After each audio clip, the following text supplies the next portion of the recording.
कह रहे हैं कि अगर मुसलमान लड़का हिंदू लड़की से शादी करे तो ये लव जिहाद है। आपकी पार्टी के 3 प्रवक्ता हैं, शाहनवाज हुसैन उन्होंने हिंदू लड़की से शादी की है, मुख्तार अब्बास नकवी उन्होंने हिंदू लड़की से शादी की है, MJ अकबर उन्होंने हिंदू लड़की से शादी की है। तो बीजेपी के ये तीनों प्रवक्ता लव जिहादी हो गए? नहीं, देखिए उन्होंने अपने परिवार को इस बात के लिए बाध्य नहीं किया कि तुम भी नमाज पढ़ो।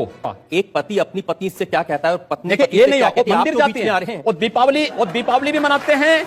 अब शाहरुख खान ने भी एक हिंदू लड़की से शादी की, आमिर खान ने भी एक हिंदू लड़की से शादी की, ये जिहादी थोड़ी हो गए?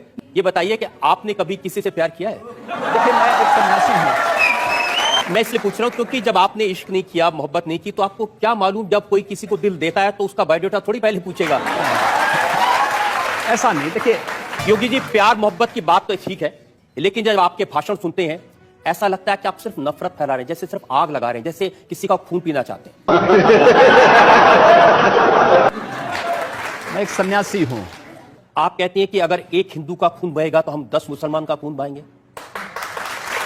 मुझे लगता है पूरा वक्तव्य सामने आएगा तो मुझे लगता है उस पर ज्यादा बेहतर तरीके से बोलूं। चलिए आपको मैं पूरा वक्तव्य सुना देता हूं। आपका ऐसी क्या बात है, गोरखपुर में कैसे आपके मुंह से मशीन गन से भी ज्यादा आग निकल रही है, आपको सुनवाते हैं। अगर एक हिंदू का खून बहेगा तो एक हिंदू के खून के बदले आने वाले समय में हम प्रशासन से FIR दर्ज नहीं करवाएंगे, बल्कि कम से कम 10 ऐसे लोगों की हत्या उससे करवाएंगे जो लोग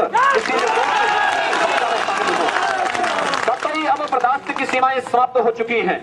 मैं जी पूरे फ्लो में बोल रहे हैं आप। भगवा वस्त्र पहन के, हाँ। साधु का रूप धारण करके इस तरह की नफरत की बात करना ठीक है? देखिए मैंने उस बात को कंडीशनल कहा है। अगर हमारे हाथ में एक हाथ में माला है तो दूसरे हाथ में हम भाला लेकर के भी चलते हैं। योगी जी आप भारत की पार्लियामेंट के सदस्य हैं, आप उस सर्वोच्च व्यवस्था में हैं जो कानून बनाती है। आप लोगों से कह रहे हैं कि हम FIR दर्ज नहीं करवाएंगे, अगर एक मारेगा तो हम 10 मारेंगे। आप गब्बर सिंह हैं कि हमने प्रशासन से इस बात को कहा, जहां पर प्रशासनिक व्यवस्था पूरी तरह फेल हो चुकी है, जहां पर वो किसी चीज को सुनने को तैयार नहीं है, बाकी इसके अलावा हमारे पास चारा क्या है?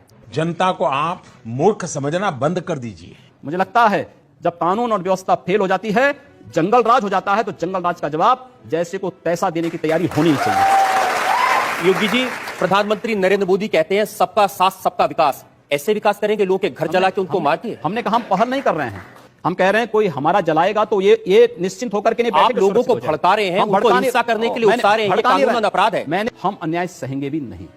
लेकिन आप ये जानते हैं कि ऐसे भाषण देना, लोगों को भड़काना, मर्डर के लिए भड़काना, कत्ल के लिए भड़काना, आग लगाने के लिए भड़काना, ये कानूनन अपराध है। ये कंडीशनल है। अगर कोई आपको मारता है, कानून आपको इस बात की इजाजत भी देता है कि आप आत्मरक्षा के लिए कुछ भी करिए। मैं आपकी इस बात से बिल्कुल सहमत नहीं हूं। इस सज्जन को क्या तकलीफ है भाई, क्या तकलीफ है इनको? और बात आपकी सिर्फ यहां नहीं रुक जाती है, आपका अपराध और बड़ा है। आपने कहा कि अगर एक हिंदू बालिका को ले जाएंगे तो हम 100 मुस्लिम बालिकाओं को ले जाएंगे। कितनी खराब बात है। आपको लगता है कि अगर मैं उन 100 लोगों को राष्ट्रीय पहचान के साथ जोड़ने की बात कर रहा हूं तो कौन बुरी बात है? आप तो खुलेआम कन्वर्जन की बात कर रहे हैं। ये कन्वर्जन नहीं, ये परावर्तन है। ये देश का कानून इसका समर्थन नहीं करता। दूसरा करे अपराध, आप करें तो देश का कानून धर्मांतरण को स्वेच्छा से मान्यता देता है। अजय जी आप तो बहुत वरिष्ठ पत्रकार हैं, बहुत वरिष्ठ हैं। आप मेरी कितनी भी तारीफ कर रहे हैं, मैं सवाल नहीं छोड़ूंगा। आप सवाल करिए। आप चूंकि गोल गोल बात कर रहे हैं, मैं जनता के सामने वो बयान आपको सुनवाना चाहता हूं। एक और वीडियो हमारे पास में है और सुनिए आपने क्या कहा। हम लोगों ने तय कर रखा है कि अगर वो एक हिंदू बालिका को ले जाएंगे तो कम से कम 100 मुस्लिम बालिकाओं को अगर एक हिंदू को मारेंगे तो 100 को हम भी मारेंगे। आप जनता से कहलवा रहे हैं वो एक हिंदू को मारेंगे तो 100 को हम भी। लेकिन मैं नहीं कह रहा हूं ना। इस प्रकार की बचकाना बातें किसी के गले नहीं उतरती, लोग मजाक उड़ाते हैं।